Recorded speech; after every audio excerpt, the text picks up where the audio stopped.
하나님 말씀 데살로니가 후서 2장 13절에서 14절까지 함께 읽습니다. 시작. 주께서 사랑하시는 형제들아, 우리가 항상 너희에 관하여 마땅히 하나님께 감사할 것은 하나님이 처음부터 너희를 택하사 성령의 거룩하게 하심과 진리를 믿음으로 구원을 받게 하심이니, 이를 위하여 우리의 복음으로 너희를 부르사 우리 주 예수 그리스도의 영광을 얻게 하려 하심이니라. 아멘. 오늘은 새로운 문제죠. 35문입니다.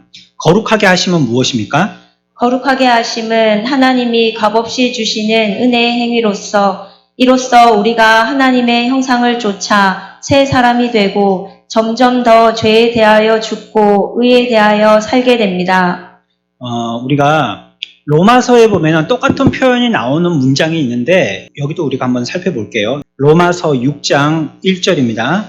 11절까지 함께 읽습니다. 시작. 그런즉 우리가 무슨 말을 하리요? 은혜를 더하게 하려고 죄에 거하겠느냐? 그럴 수 없느니라. 죄에 대하여 죽은 우리가 어찌 그 가운데 더 살리요? 무릇 그리스도 예수와 합하여 세례를 받은 우리는 그의 죽으심과 합하여 세례를 받은 줄을 알지 못하느냐? 그러므로 우리가 그의 죽으심과 합하여 세례를 받음으로 그와 함께 장사되었나니, 이는 아버지의 영광으로 말미암아 그리스도를 죽은 자 가운데서 살리심과 같이 우리로 또한 새 생명 가운데서 행하게 하려 함이라. 만일 우리가 그의 죽으심과 같은 모양으로 연합한 자가 되었으면 또한 그의 부활과 같은 모양으로 연합한 자도 되리라. 우리가 알거니와 우리의 옛사람이 예수와 함께 십자가에 못 박힌 것은 죄의 몸이 죽어 다시는 우리가 죄에게 종노릇 하지 아니하려 함이니, 이는 죽은 자가 죄에서 벗어나 의롭다 하심을 얻었음이라. 만일 우리가 그리스도와 함께 죽었으면 또한 그와 함께 살 줄을 믿노니, 이는 그리스도께서 죽은 자 가운데서 살아나셨음에 다시 죽지 아니하시고 사망이 다시 그를 주장하지 못할 줄을 알미로라. 그가 죽으심은 죄에 대하여 단번에 죽으심이요 그가 살아계심은 하나님께 대하여 살아계심이니, 이와 같이 너희도 너희 자신을 죄에 대하여는 죽은 자요 그리스도 예수 안에서 하나님께 대하여는 살아있는 자로 여길지어다. 아멘. 여기에서 여러분들 1절부터 여기까지 반복해서 나오는 단어가 뭐였었죠? 네, 죽음이란 단어입니다. 죽음. 우리 끝절에도 보면 이와 같이 너희도 너희 자신의 죄에 대하여는 죽은 자요. 죽었다는 말. 1절 빼놓고는요, 다 나옵니다. 모든 절에 죽었다, 죽음은, 죽은 후에 계속 죽음이라는 걸 얘기하고 있어요. 죽음이라는 것은 무엇을 여기서 얘기하려고 하냐면 관계가 끊쳐졌다는 겁니다. 뭐라고요? 관계가 끊쳐졌다는 겁니다. 그러니까 너 나하고 이제는 절교야 이렇게 끊어졌잖아요, 관계가. 그 관계를 뭐라고 표현한 거라고요? 죽음이라고 표현한 겁니다. 자, 그러면 반대로 해봅시다. 여기서는 공통적으로 모든 절에는 나오는 건 아니었지만요, 간혹 가다가 살아있는, 살게 하는, 살은 이런 표현도 나왔어요. 그러면 앞에서의 뜻을 우리가 이해했으니까요, 살았다는 뜻도 무슨 뜻인지 알 수 있겠어요. 그럼 살았다는 뜻은 무슨 뜻일까요? 관계가 이어진 겁니다. 그렇죠? 관계가 이어지면 어떻게 된 거예요? 관계가 끊쳐지면 죽은 겁니다. 그렇죠? 그러니까 가지가 나무에 이 연결되어 있으면 산 거지만 끊어졌으면 죽은 거잖아요. 그런 것을 얘기하고 있는 것입니다. 그래서 여기에 오늘 11절에서요. 이와 같이 너희도 너희 자신의 뭐에 대해서는 죽어요? 죄에 대해서는 죽고 그리스도 예수 안에서 하나님께 대해서는 어떻게 해요? 그러니까 하나님과는 관계는 이어졌고 죄와는 관계가 끊어졌고, 그게 거룩입니다. 그게 거룩입니다. 거룩이란 말은 살아있는 거예요. 뭐와? 하나님과의 관계. 하나님과 관계되고 죽어요. 뭐가요? 죄와는 관계가 끊쳐진 거예요. 그게 거룩입니다.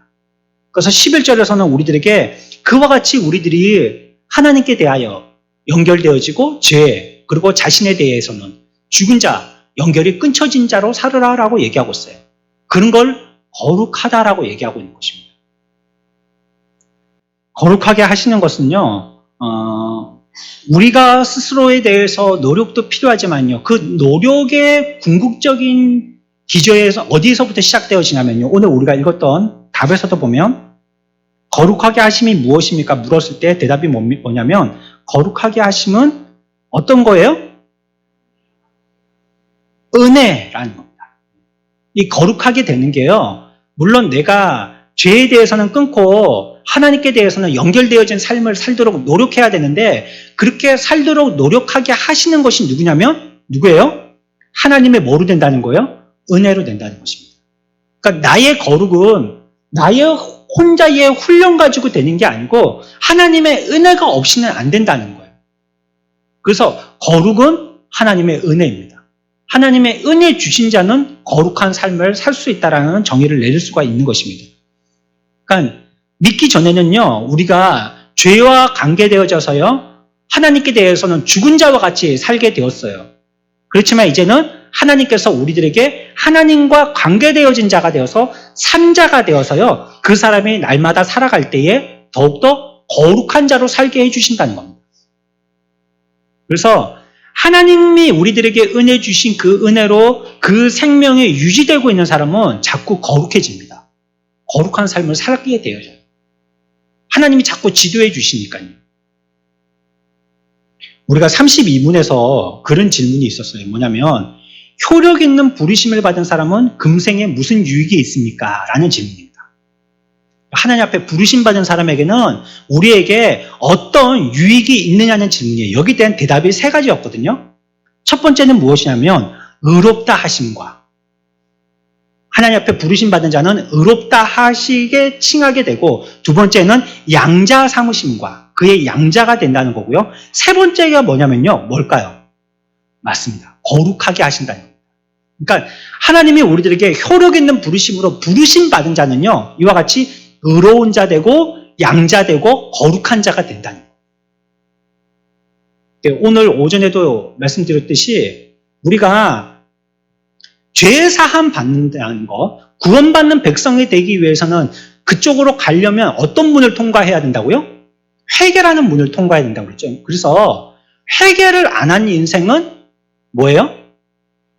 죄 사함 받지 못한 거고요. 구원받지 못했다는 뜻이라고 그랬잖아요.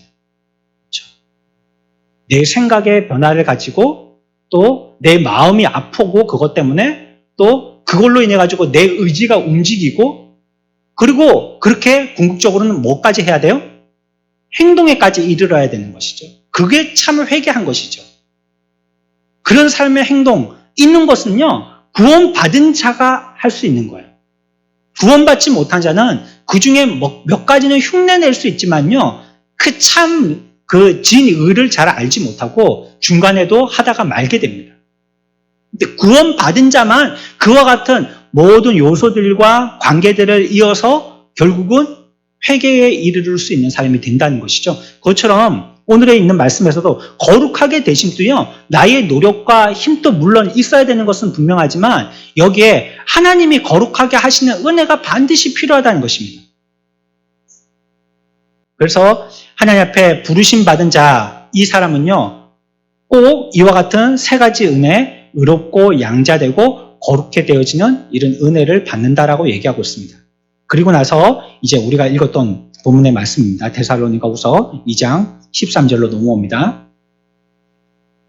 주께서 사랑하시는 형제들아, 우리가 항상 너희에게 관하여 마땅히 하나님께 감사할 것은 하나님이 처음부터 너희를 택하사 성령에 거룩하게 하심과 라고 얘기하고 있죠. 우리가 믿어서 구원받는 백성이 되게 하는 것은요, 누가 하게 하는 거예요? 네. 누가 하는 거예요? 여기 보면 뭐라고 했어요? 성령이 하신다고 그랬죠? 성령이 하시는 역할은 뭐냐면 성령은 자꾸 하나님께 이르도록 하는 역할을 해요. 하나님이나 예수님이나 성부 하나님이나 똑같은 하나님이시지만 그러나 각자 하시는 역할들이 달라요. 하나님은 계획하시고요, 창조하시고 보존하시고요, 예수님은 구원에 관계돼서 자기가 구원의 제물이 되신 것이고요. 성령님은 그렇게 허락되어진 구원을 통하여서 유기되어진 자녀들과 같은 우리들을 다시 양자되어서 하나님께 이를 수 있도록 자꾸 촉구하는 이런 역할을 성령이 하시는 거예요.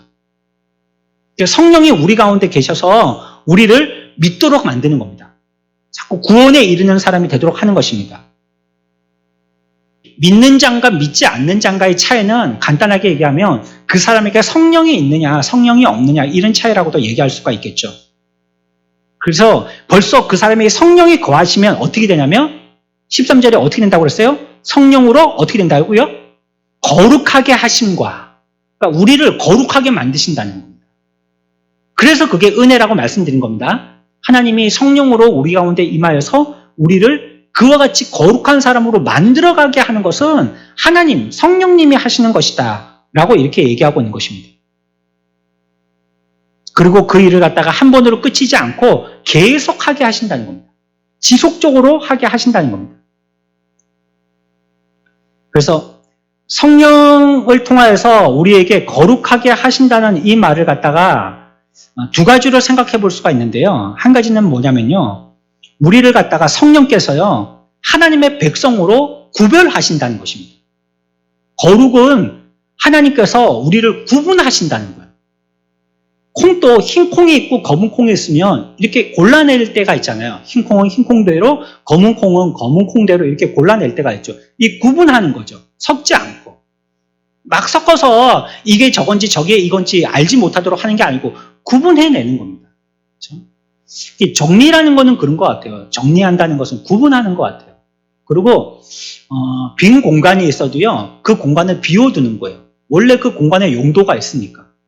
그래서 이 구분이 잘 안 되는 사람들은요, 책상은 예를 들면 뭐 하는데요? 공부하는 데가 공간이 책상이잖아요. 근데 구분이 안 되는 사람은 책상 위에 책상에 공부할 공부의 내용이 있는 게 아니고 빨랫감도 올라가 있고 밥통도 올라가 있고 정수기도 올라가 있고 뭐 책도 올라가 있고 화병도 올라가 있고 어떤 데는 책상 위에다가 TV 올려놓고 이게 정리가 안 되는 거예요. 이런 사람은. 그러니까 아무리 공간이 부족해도 그 용도의 공간이면 다른 용도로 그걸 침범하면 안 되는 거예요. 그 공간만큼은 그 공간으로서 거룩해져야 되는 거예요. 다른 게 섞여지면 안 되는 거예요. 그러면 집도 깨끗해지고요. 정리가 됩니다. 이게 우리들도 예수 믿는데 예수를 잘 믿기 위해서는 자꾸 구분해내야 돼요. 이 사이를 벌려뜨려야 된단 말이에요. 이게 예수 믿는 사람인지 아닌 사람인지 알지 못하게 막 섞여 있어서는 안 돼요. 뭔가 나는 분별되어진 사람으로서 구분되어져야 하는 것입니다. 성령이 이와 같이 우리들을 거룩하게 하신다는 말은 주체는 성령이 하시는데 그 거룩은 우리를 구별시키신다는 것입니다. 성령이 있는 하나님의 백성과 성령이 없는 하나님의 백성이 아닌 사람과 구분시키신다는 것입니다. 전에는 하나님과 관계없이 살던 사람인데요. 거룩하게 하심을 받게 되어지면 하나님께 구분되어서요. 하나님과 관계되어진 자로 하나님 쪽으로 자꾸 기울어진 삶으로 살아가게 되는 것이에요. 그래서 이제는 이쪽하고는 관계없고요. 하나님 쪽에 관계 있는 사람으로 자꾸 이쪽으로 이어지게 되어지고 이쪽에 영향을 받게 되어진 것입니다. 그래서 성령님을 우리가 받았을 때 우리의 느껴지는 감동도 그런 것이에요. 자꾸 구분된다는 겁니다. 그래서 이전까지는 막 술을 마시고 담배 피고 했는데 이런 거 이제 구분하고 싶은 거예요. 먹을 음식과 먹으면 안 되는 음식을 구분하는 겁니다. 예전에는 뭐 술집도 가고 막 뭐 유흥업소도 가고 그랬는데 이제 구분하는 거예요. 내가 갈 곳과 가지 말 곳을 구분하는 겁니다. 예전은 돈을 막 아무렇게나 썼거든요. 막 놀이하는데 아니면 뭐 기분풀이 하느라고 막 뭐 충동 구매하는데 이렇게 썼는데 이제는 그 사람의 마음을 정리하고요. 그런 것도 구분하는 거예요. 아니 써야 될 때면 1,000만 원도 아깝지 않게 써야 되지만 안 써야 될 때라면 100원짜리 한 개도 안 쓰려고 애를 쓰는 거예요. 이렇게 자꾸 구분해 나가는 것입니다. 그러면 이제 그 구별로 통하여서 하나님께 구별된 자로서 하나님의 백성으로 자꾸 교제하며 살게 되어진다는 것입니다. 그러니까 이 거룩하게 한다는 말은 하나님을 위해서 구별됐다는 뜻이죠. 그래서 우리가 하나님 앞에서 하나님에게 드릴 만한 산 제물이 되는 것도요, 우리가 제물이 되어서 하나님 앞에 받침이 되어져야 되지만 그 제물이 되는 것도 어떤 제물이 돼야 되냐면 하나님 앞에 드려지는 살아있는 거룩한 제물이 돼야 된다라고 얘기하고 있어요. 구별되어진 제물이 돼야 된다는 것이죠. 그렇죠? 구약시대 때도 그래서 제물들을 보면요, 아무거나 제물을 사용하지 않았어요. 상한 것이 있다든지 뭐 불구가 있다든지 아니면 어디 병이 있다든지 성장에 문제가 있다든지 뭐 이런 거, 그런 것들은 제물이 되지 않았어요. 거룩하게 구분해서 출발할 때부터 그 구분한 걸 갖다가 제사장에게까지 들고 와야 되는 거.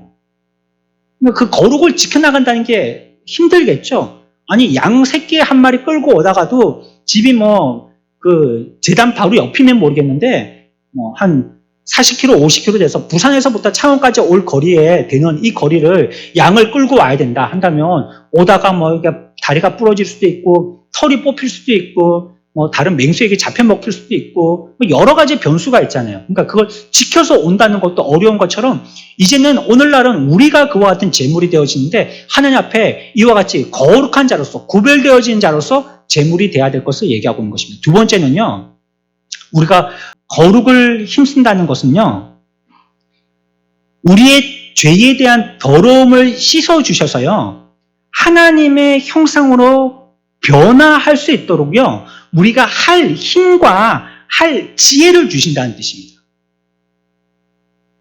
구별한다는 뜻이 있고요. 그 다음에 구별되어진 삶을 살도록 힘을 주신다는 뜻이 있어요. 그게 거룩입니다. 그래서 우리가 구별되어진 하나님의 백성이 되어지면 우리 가운데 죄라든지 더러움들을 자꾸 씻어주시고요. 하나님의 형상을 닮아가도록 자꾸 우리들을 만들어주시고, 그 형상이라는 것은 여러 가지의 경우가 있겠지만 생각에서부터 말에서부터 행동에서부터 자꾸 그와 같이 하나님을 닮도록 해주시는 겁니다. 근데 우리가 그걸 내 스스로 못하잖아요. 그러나 성령이 우리 가운데 역사하시면 거룩한 자로, 다시 얘기하면 하나님의 형상을 닮은 자로 만들어주신다는 거예요. 그것도 그분이 하시는 겁니다. 그 능력을 우리에게 주신다는 것입니다. 근데 이 두 가지 있죠? 첫 번째 거룩이 뭐라고요? 구별하는 것. 두 번째는요, 구별되어진 삶을 살도록 힘과 능력을 주시는 것. 이건요, 두 개가 분리되어질 수 없습니다. 항상 같이 갑니다. 구별시키시고 구별된 자로서 살도록 해주시고, 이게 성령이 우리들을 오늘 본문에서 얘기하는 것처럼 거룩하게 하신다는 겁니다. 성령이 그 일을 주도적으로 역할을 하신다는 것을 얘기하고 있습니다. 성경 한 군데 더 찾습니다. 요한 1서 3장 2절입니다. 읽습니다. 사랑하는 자들아, 우리가 지금은 하나님의 자녀라. 장래에 어떻게 될지는 아직 나타나지 아니하였으나 그가 나타나시면 우리가 그와 같을 줄을 아는 것은 그의 참모습 그대로 볼 것이기 때문이니. 아멘. 하나님께 가까이 나아가는 사람은요, 그의 형상을 반드시 닮습니다. 자꾸 닮아가요. 그랬을 때 예수님을 만날 때 그를 닮은 사람으로 나타나게 된다는 것을 얘기하고 있어요. 지지난주에도 한번 말씀드렸지만요, 서로 닮을 때는 왜 닮는다고 그랬어요? 왜 닮을까요, 서로? 부부가 한 10년, 15년 살다 보면 주변 사람들은 어떻게 그렇게 두 사람이 닮았어요? 형제예요? 막 이런 얘기하죠. 또 어디 결혼식장에 가서도 신부, 신랑 요즘에 청첩장 같은 데 사진이 나와 있잖아요. 이렇게 보면 야, 너무 닮았다 막 이렇게 얘기하는 사람이 있죠. 그런 거 많이 들어보시죠. 어떻게 할 때 그렇게 닮을까요? 자꾸 뭐 할 때요? 예, 보기 때문에 그렇습니다. 자꾸 보기 때문에. 자꾸 보기 때문에 그렇게 돼요. 서로가 자꾸 마주보면 그렇게 자꾸 닮아가는 것입니다. 그러니까 우리들도 주님을 자꾸 주목해서 바라보면요, 그날의 마지막 때가 되었을 때 하나님의 심판대 앞에 이르렀을 때 우리들도 비슷하게 닮아서 간다는 거예요. 이게 서로가 알아본다는 겁니다. 서로의 닮음을 보고. 안 닮은 전혀 이방인 같은 사람을 꼭 피부색이 다른 사람과 같이 구분해낸다는 거예요. 알 수 있다는 것입니다. 믿는 사람은요, 예수님을 만날 수 있고요, 또 하나님을 볼 수 있는 특별한 위치에 있는 사람입니다. 그래서 요한 1서 3장 3절 읽습니다. 시작. 주를 향하여 이 소망을 가진 자마다 그의 깨끗하심과 같이 자기를 깨끗하게 하느니라. 아멘. 이제 우리가 그분과 같이 바라보고 아는 자가 되어지고 닮아가는 자가 되어진다는 것인데요. 그렇게 하는 데는 이와 같이 한다는 거예요. 이런 소망을 가진 자, 그러니까 그 천국에 가서 하나님을 만나기를 소망하는 자, 그래서 하나님을 자꾸 바라보는 자는 어떻게 된다고요? 그의 깨끗하심과 같이 자기를 깨끗하게 한다는 것입니다. 그러니까 그분을 보니까 내가 더러운 게 알겠거든요. 마치 거울을 보듯이. 하나님을 보니까 내 얼굴에 뭐가 묻었네, 머리가 어떻게 됐네, 옷이 이렇게 틀어졌네, 이런 걸 갖다가 거울 보고 알듯이 하나님을 보고 아니까 그 거울을 보고는 이제 어떻게 해요? 옷 매무새를 똑바로 하죠. 그렇죠? 똑바로 하고 머리도 빗고 세수도 하고 이렇게 하듯이 그의 거룩하신과 같이 우리들도 깨끗하기를 자꾸 애쓰는 거예요. 하나님을 보고 하나님이랑 거울을 보고 자꾸 그렇게 되는 거예요. 그게 뭐예요?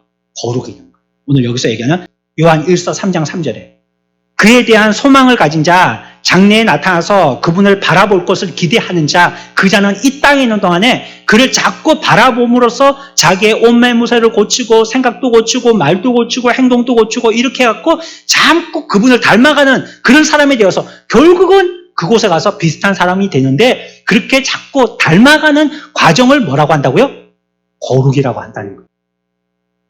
내가 하나님의 백성이라는 것을 깨닫게 되어지니까요. 하나님을 닮아야 되겠다는 의지도 생기고 부끄러운 것이 있고 더러운 것이 있으면 그걸 자꾸 씻어내려고 한다는 것입니다. 그래서 착한 사람으로 살아보라 하는 것은요. 세상 사람들은 살 수가 없어요. 왜냐하면 기준이 없기 때문에. 뭐가 착한지를 모르기 때문에. 자기가 볼 때는 자기에게 유익되는 자기의 최선의 유익을 위하는 것이 전부 다 착한 거거든요. 하지만 이 최선의 자기의 유익에 반대되는 것은 전부 나쁜 것이라고 정의합니다. 그 사람들은. 그러니까 뭐가 착하고 뭐가 나쁜 건지 구분이 안 되는 거예요. 성경은 분명히 얘기하고 있죠. 그러니까 우리들도 거룩하다라고 하는 것은 뭐 점잖다, 아니면 기도 시간에 오래 앉아있다, 아니면 뭐 예배 시간에 자주 나온다. 이게 아니고요. 성경은 정확하게 얘기하기를 그분의 모습을 닮아가는, 그분을 소망하고 닮아가는 과정이라는 것입니다. 그게 거룩하다는 거예요. 우리들은 그 말씀을 통해서 자꾸 자기를 비추어 보고 그 나라에 가서 그분을 만날 것을 소망하면서 우리에게는 더러운 것들을 자꾸 소재하고 씻어 나가는 것입니다. 이게 거룩해지는 겁니다. 그래서 예수 잘 믿으면요. 한 몇 년 지나면 거룩해집니다. 거룩한 모습이 보여요. 생각하고 말하고 행동할 때요. 전하고 달라요. 그게 그 사람이 이제 하나님의 형상을 닮아가고 있는 것입니다. 이렇게 하나님의 자녀는요. 자기의 신분에 맞게 거룩한 아버지의 아들답게 자신을 깨끗하게 하는 것이죠. 이게 거룩이다라고 얘기하고 있는 것입니다. 오늘 우리가 기억해야 될 것은요. 거룩하게 하시는 것은 누가 하게 하신다고요? 예, 성령이 하시는 것이다 했습니다. 내가 되고 싶다고 되는 게 아니고 성령이 하게 하실 때 되는 것이다. 그것이 바로 거룩이다라고 얘기하고 있습니다. 거룩이라는 것을 갖다가 성령이 하실 때 두 가지로 구분할 수 있다 했습니다. 어떻게 하는 거라고요? 자꾸 분별해내는 것. 이게 거룩이고 또한 거룩은 성령께서 어떻게 도우세요? 그렇게 되도록 힘과 능력을 주신다는 것입니다. 주님 앞에 자꾸 일주일 동안 기도하고 간구해서 이 한 주간 또 우리가 거룩의 삶을 살아내는 저와 여러분들의 삶들이 되시길 축원합니다.